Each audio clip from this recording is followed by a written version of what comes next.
জয়গুরু বন্ধুরা, আমার চ্যানেলে বিউটিস কিচেনে আপনাদের সবাইকে স্বাগত। আজকে আমি আপনাদের দেখাবো চিংড়িদের লতি।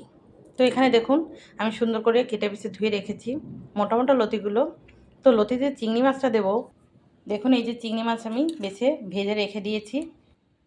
কড়া বসিয়ে দিয়েছি, কড়াতে তেল এবং জিরে, তেজপাতা, শুকনো লঙ্কা ফোড়ন দিয়ে দিয়েছি। এবার আমি লতি দিয়ে দেবো। এই যে কেটে ধুয়ে বাছা যে লতিটা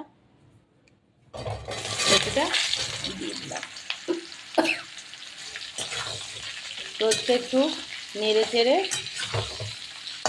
আমি লবণ হলুদ দিয়ে দেবো। পরিমাণ মতো হলুদ দিয়ে দিলাম। এবার স্বাদ মতো লবণ দিয়ে দেবো।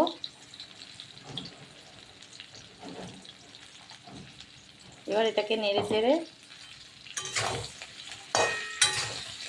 লবণ হলুদটাকে সুন্দর করে লতিটা একদম জড়িয়ে আমি এবার একটু ঢেকে দেবো।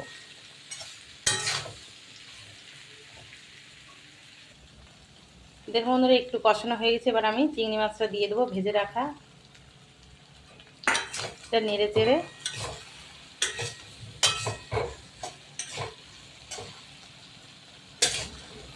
আমি হালকা একটু সামান্য পরিমাণে জল দিয়ে দেবো।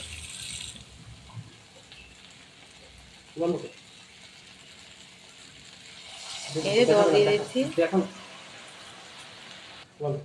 এই জল দিয়ে দিচ্ছি। দেখুন এটা গায়ে মাখা হবে, ঝোল ঝোল করা যাবে না। এবার একটু জাল হবে। আমি দিয়ে দেবো একটু লঙ্কার গুঁড়ো। আজকে লঙ্কার বাটিনে একটু গুঁড়ো লঙ্কা দিয়ে দিচ্ছি, যেহেতু কাঁচা লঙ্কাও দিয়ে দিয়েছি, একটু কালারের জন্য গুঁড়ো লঙ্কাটা দিয়ে দিয়েছি।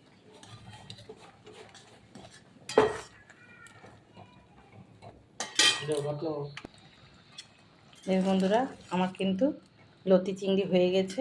এবার আমি নামিয়ে নেব। দেখেছেন কি সুন্দর শুকিয়েও গেছে, একদম গায়ে মাখা রাখবেন। ঠিক এভাবে কিন্তু লতি চিংড়িটা করবেন, টেস্টটা ভীষণ ভালো লাগে। আমি একটু সামান্য গরম মশলা দিয়ে দিয়েছি, তো সেটা আপনাদের দেখানো হয়নি। এই যে আমি নামিয়ে নিচ্ছি, দেখুন।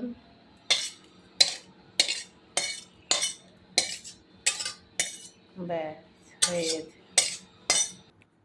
দেখুন বন্ধুরা, লতি চিংড়ি কালারটা দেখেছেন কি সুন্দর, খেতেও কিন্তু ভীষণ ভালো, ভীষণ ভালো লাগে খেতে। আমার তো ভীষণ প্রিয় লতি চিংড়ি। ঠিক এভাবে কিন্তু আপনারা লতি চিংড়ি করবেন, কোনো মশলা লাগে না, জাস্ট একটু কালারের জন্য লাল একটু লঙ্কাটা। এই লতি চিংড়িতে কিন্তু কাঁচা লঙ্কা, জিরে, তেজপাতা ফোড়ন, রসুন একটু দিয়ে দেবেন, তাহলে কিন্তু সেন্টটা ভালো আসে। আর নামানোর আগে গরম মশলাটা দিয়ে দেবে। আমার এই রেসিপিটা যদি ভালো লেগে থাকে তাহলে please please please like, share, comment করতে কিন্তু ভুল করবেন না। আর সাবস্ক্রাইবটা করে দেবেন। জয় গুরু।